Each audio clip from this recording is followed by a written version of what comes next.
You know that feeling when Yeah. something small like doesn't go your way and it just leave you with this weirdly strong pang of disappointment. hmm Like maybe a shop assistant is a bit off, or your train's late by like 5 minutes. Exactly, that little irritation, that feeling that, things should have been different somehow. Yeah, Well, today we're going to dive into a really interesting idea that might explain some of that.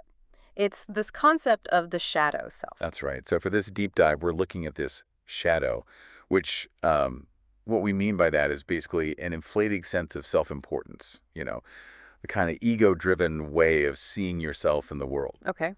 And our goal here is to, well, understand how this shadow affects your expectations and ultimately how that connects to your overall well-being, your happiness. Right, and the sources we're drawing from, they use some really great stories and examples to kind of light this up, don't they? They really do. Very illustrative. So we'll be unpacking, where this idea kind of comes from, how it actually shows up in daily life, and I bet Mhm. some of these patterns will sound familiar. Mhm. And then really importantly, what can happen when you start to notice it, maybe even lessen its grip a bit. Yeah, the potential upside. Mm. Because as the sources suggest, it's not just about understanding. It could actually lead to more contentment, Mm-hmm.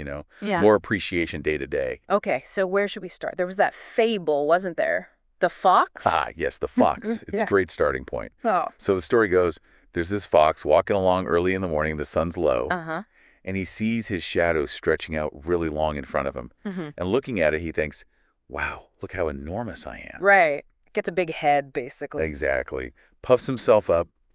And based on this illusion of size, he decides he deserves something equally grand for breakfast. Which was, don't tell me. An elephant. An elephant? An Seriously? elephant for breakfast, yes. Yeah. That's what his shadow told him Yeah. he deserved. Okay.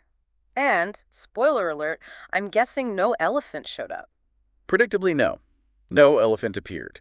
So the fox is just left, hungry, Rah. and, pretty disappointed. Okay, so let's just pause on that for a second. It's a simple story, right? But the connection to what we're talking about, it feels really direct. It is, isn't it? The shadow, the long shadow, creates this false image, this feeling of being bigger, more important than he is. Mm-hmm. Leading to a totally wild expectation. An elephant. Yeah. And when reality doesn't deliver the elephant, well, you get frustration.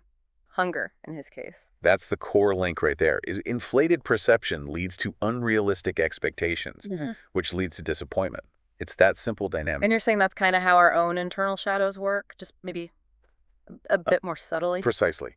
That fable just gives us a clear picture. We all carry these shadows, these ego projections. They shape how we see ourselves, often based on things like our job title or our social circle or the stuff we own. So external things, mostly. Often, yeah. And the trouble starts when these shadows get, well, out of proportion. Too big. It's related to ideas in psychology about ego, of course. But we're looking at it quite practically today, based on these sources. So, okay, if my shadow gets bigger, does that automatically mean my expectations shoot up too? It seems to work that way, yes. A bigger shadow tends to cast bigger expectations. And with bigger expectations comes a bigger potential for feeling let down, for suffering even. Exactly. The bigger the expectation, the harder the fall when it's not met. One of the sources gives this really potent example of a woman who, on paper had absolutely everything. Like what kind of things? Well, wealth, uh, high social standing, married to someone quite famous, all the markers that could contribute to a pretty significant shadow. Okay, sounds like it. But she wasn't happy. Consistently unhappy, actually. And often her unhappiness centered on really quite minor things, relatively speaking. Give me an example. Things like her doctor's appointment felt a bit rushed, or an invitation she received wasn't worded exactly right, or a gift someone gave her wasn't quite up to snuff. Wow, okay. Things that maybe other people wouldn't even notice or would just shrug off. Perhaps, but what's really revealing, as this source points out, was her reaction when she saw a news report about people facing genuine severe hardship somewhere else in the world. What did she say? Her response was simply, I am not them. Oof, I am not them. Yeah, and that really highlights the isolating effect of a massive shadow, doesn't it? It creates this sense of separation, this feeling of entitlement almost, a belief that she somehow deserved a life completely free from any kind of struggle or inconvenience. That she was special, exempt. Something like that, yeah, that her reality should be different from theirs. Wow. That's Yeah, that's a stark contrast to that other story, the one about the young man in the wheelchair. It really is a total contrast. Here he has someone dealing with significant physical challenges. Yeah, things many people would see as major limitations. Right. And yet, his fundamental outlook, it was just profound gratitude. During a discussion, he simply said, "Life is a wonderful gift." Just flat out, life is a gift, despite everything. Mm-hmm. And it forces you to ask, doesn't it?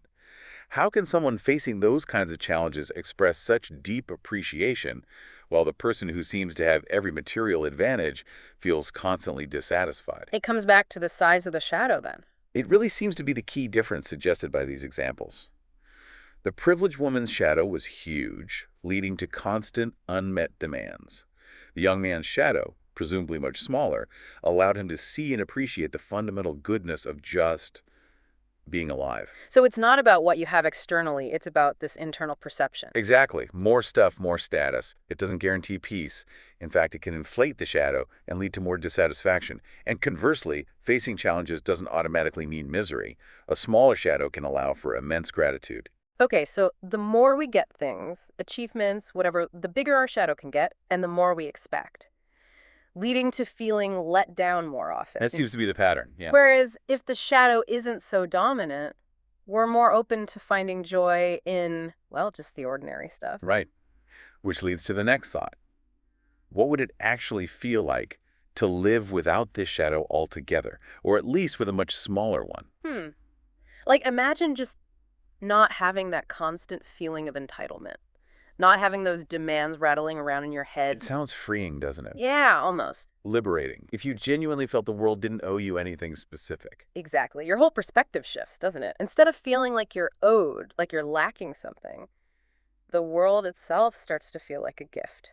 Every little thing. Potentially, yes. Every moment, every person you meet, even the simple act of breathing, Mhm. it can become something you appreciate rather than just expect. And that ties into something else. When you stop and think about it, most of the things we enjoy every day, we didn't create them ourselves, did we? Not at all. Think about it. The roads we drive on, the internet connecting us right now, healthcare systems, schools, public parks, even the basic freedoms many of us have. We just inherit them, basically. We do. They're the result of generations of effort, countless contributions. But the sources point out how easy it is to completely miss these incredible inherited gifts when you're focused on your own shadow's list of demands. Yeah, you get fixated on the small stuff going wrong, like my train being 5 minutes late or the Wi-Fi being slow. Exactly. While you're fuming about that, there are literally billions of people who don't have reliable food, millions who feel utterly alone or lack basic safety. It puts things in perspective, or it should, if the shadow isn't blocking the view. Okay, so let's just pin down this definition again really clearly. When we say shadows, we mean these ego identities we build up. Yes, precisely. Yeah. Ego-driven identities based on external stuff, Like, like how much money you have, what people think of you, yeah, your reputation, your level of education, how you look, the clothes you wear, even who you know or who you're married to. right. Stuff that lets you think, I'm important because I'm a manager, or I'm someone because I hang out with cool people. Exactly, those kinds of thoughts. Right. But the key point is, that's not your true self. That's the shadow talking. Okay. And letting go of that shadow, it means letting go of a certain story we tell ourselves. A need for drama, maybe, or external pats on the back. That's a really good way to put it.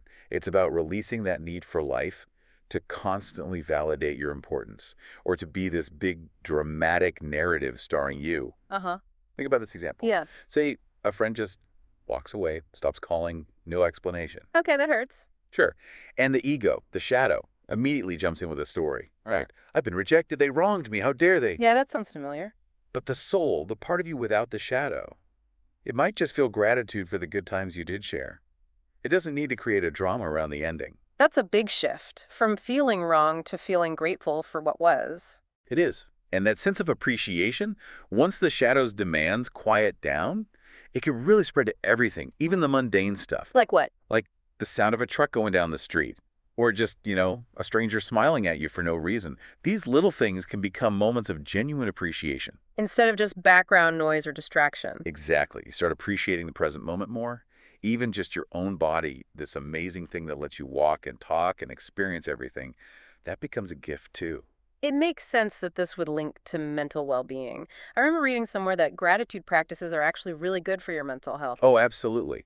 And the sources we looked at touch on that too, the connection between gratitude, humor, and having a less dominant shadow. Humor. How does that fit in? Well, studies do show that people with a strong capacity for appreciation often report fewer mental health issues. But also, cultivating curiosity and especially being able to laugh at yourself, that self-deprecating humor seems to lighten the shadow's load. Because a big ego gets offended easily. Exactly. A big ego, a big shadow, is very quick to take offense. But if your shadow is smaller, you're more likely to find things amusing rather than insulting. You don't take yourself quite so seriously. So holding on to this big shadow, it's almost like it makes you less free. You're kind of stuck serving its demands. That's a powerful way to see it. Yeah. Believing in the shadow, identifying with it, it essentially makes you a slave to your own story, your own expectations. Hmm. You lose that freedom that comes from realizing deep down that the world doesn't actually owe you a specific outcome. And when you start letting go of that shadow, when you see it for what it is, suddenly everything can feel like a blessing, even the challenges. It's a compelling idea. And it sounds like people who've actually explored this concept, they see it in themselves. They recognize their own Oh, shadows. definitely. We saw examples of people reflecting on, those subtle feelings of, I deserve better than this, or the really rigid expectations they had in relationships or at their jobs. Or focusing too much on possessions. That too. One specific example was someone realizing they got really upset when their family didn't immediately follow their advice or teachings. Ah, okay. Like, why aren't they listening to me? I know best. Exactly that feeling. And looking back, they recognized it wasn't about the advice itself, but about their ego, their shadow, expecting to be seen as the wise authority figure whose word should just be accepted. It was an ego-driven expectation. Okay, so if the shadow is this constructed thing, this not quite real version of us, what is the true self then, according to these sources? The perspective they offer is that the true self exists beyond all that. It's described sometimes as an invisible actor behind the scenes, or even a divine soul. Okay. The core idea is that this true self doesn't need anything external to be whole. It's already complete, peaceful content. Just recognizing that possibility can be incredibly liberating. It frees you from that exhausting need to constantly prove you're special or important to the world. Wow. So even things that feel really negative, like being alone or feeling ignored, they could look different without the shadow. They could, yes. Take solitude. The shadow might interpret that as loneliness, a sign you're unwanted. Right. But without that shadow filter, solitude could just be silence, Yeah. space, a gift, actually, a Mhm. chance to reconnect with yourself. I'm being ignored. The shadow screams, rejection, I am invisible. But maybe it's just a moment of quiet, a gift of not having demands placed on you right then. It's about shifting the interpretation away from the ego's needs. So the goal isn't to somehow avoid difficult things happening in life. That's impossible. Exactly. Life will still happen. The practice is about changing your relationship to those events. How do you do that practically? It's really an ongoing practice of self-observation, Hmm. just noticing. Noticing when the shadow pops up, when you feel that familiar prickle of entitlement or that sting of an unmet expectation. Just seeing it arise. Yeah, that awareness is the crucial step. It creates a little space. And in that space, you can consciously choose to step back from the shadow's narrative and return to what some call soul consciousness. And from that place, Yeah, gratitude feels more natural. it often does. Yeah, it becomes a more spontaneous response. Hmm. The events still occur, good and bad, but you stop identifying so strongly with the dramatic stories your ego wants to spin around them. It really does sound like it comes back to this core idea, out like maybe connecting with something deeper, that immortal soul perspective you mentioned. Seeing the whole world not as something that owes you, but as, well, as a gift. Precisely. And from that perspective, think about it.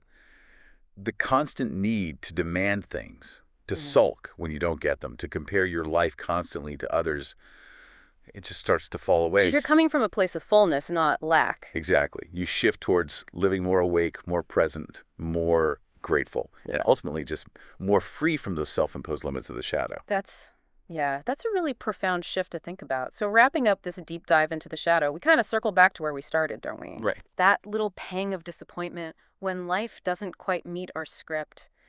What we've explored today, drawing from these sources, really suggests that those feelings, Well, they might just be the echoes of these inflated self-images, these shadows we carry around without even realizing it. Which brings us to a really practical point for everyone listening. Where might these shadows be showing up in your life, maybe without you noticing? Where could you be uh, unconsciously setting up expectations that just lead to feeling let down? Hmm. Maybe just think about one small area. Could be work, could be family, could be anything. And just try maybe intentionally letting go of one specific expectation you hold there, just as an experiment. Just see what happens. Observe how that changes your feeling, your perspective. Exactly. Just notice the shift.